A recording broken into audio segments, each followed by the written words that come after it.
হাওড়ার বাগনানে বাগদেবীর আরাধনা। শুক্রবার দিনভর গ্রামীণ হাওড়ার এই এলাকা মুখরিত ছিল। সকাল থেকে মণ্ডপে মণ্ডপে হাতেখড়ি, অঞ্জলি, খিচুড়ি ভোগ আর বিকেল থেকে নানা অনুষ্ঠান আর আড়ম্বরে। বাগনানের খাদিনান বিনাপানি কালচারাল সোসাইটি সরস্বতী পুজো এবছর 51 বছরে পা দিল। এই পুজোর রীতি অনুযায়ী শুক্রবার সকালবেলাতে গ্রামের কচিকাঁচা থেকে সব বয়সীরা কাঁধে বাঁক নিয়ে ঘট ডুবিয়ে জল ভরতে শোভাযাত্রা সহকারে বেরিয়ে পড়েছিলেন। তারপর শুরু হয় পুজো।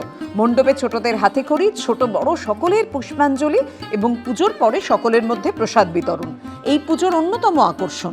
সঙ্গে ছিল ছোটদের হাতি আঁকা ছবির প্রদর্শনী।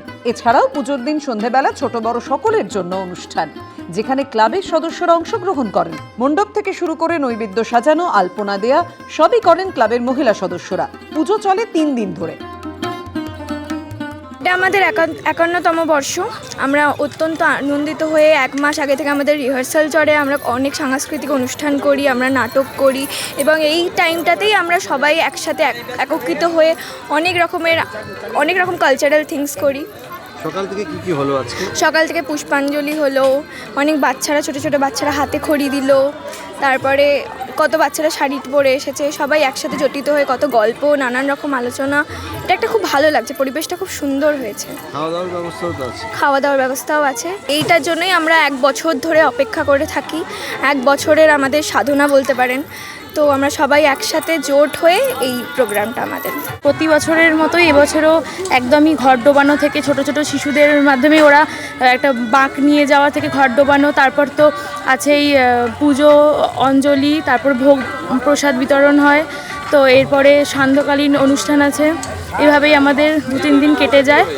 আর তার আগে আমাদের প্রিপারেশান চলে প্রায় অনেক দিন ধরেই। কচিকাচাদের আঁকা চারদিকে, মানে ওরা নিজেদের হাতেই যেটুকু আঁকে সেগুলোই আমরা টাঙাই, মানে আমাদের সবটাই নিজেদের মধ্যেই। তারপর আমরা রাত জেগে রাস্তায় আঁকা, এগুলোই চলতে থাকে। এই আলপনা কি নিজেরাই দেন? হ্যাঁ, আমরা নিজেরাই দিই। কেমন লাগে? ছোটবেলা থেকে তো পড়ে আসছি, কেমন লাগে? একেবারেই জ্ঞান হওয়ার পর থেকেই পুজো দেখছি। আস্তে আস্তে পুজোটা আমরাই বাড়িয়ে তুলেছি, তো ভীষণই ভালো লাগে। বাগনানের কালিকাপুর পল্লীশ্রী পাঠাগারে সরস্বতী পুজো এবার 26তম বর্ষে পা দিল। বৃহস্পতিবার সন্ধ্যায় বর্ণাঢ্য শোভাযাত্রা সহকারে মণ্ডপে প্রতিমা নিয়ে আসেন সদস্যরা। শুক্রবার সকালে ঘট স্থাপনের পর পুজো শুরু হয়। গ্রামবাসীরা একসঙ্গে পুষ্পাঞ্জলি দেন। এরপর শুরু হয় প্রসাদ বিতরণ। দুপুরবেলায় একসঙ্গে বসে গ্রামবাসীরা ভোগ খান। বিকেলে নানান অনুষ্ঠানের পাশাপাশি এই পুজো উপলক্ষে এলাকায় দুস্থ ছাত্রছাত্রীদের সাহায্য ও কৃতি ছাত্রছাত্রীদের সম্বর্ধনা দেওয়া হয়। এবিপি আনন্দ। এবিপি আনন্দ, এগিয়ে থাকে, এগিয়ে রাখে।